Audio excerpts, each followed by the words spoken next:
otuu anaaf rakkattu hunduma koo ba'aa obsite badii kan koo kan kee godhatte otuu kan koo ta'uu fargantu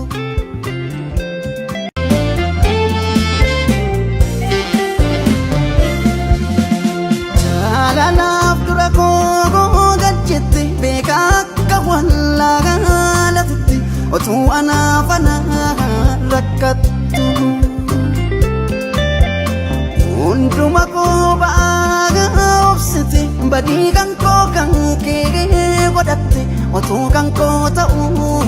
fargantu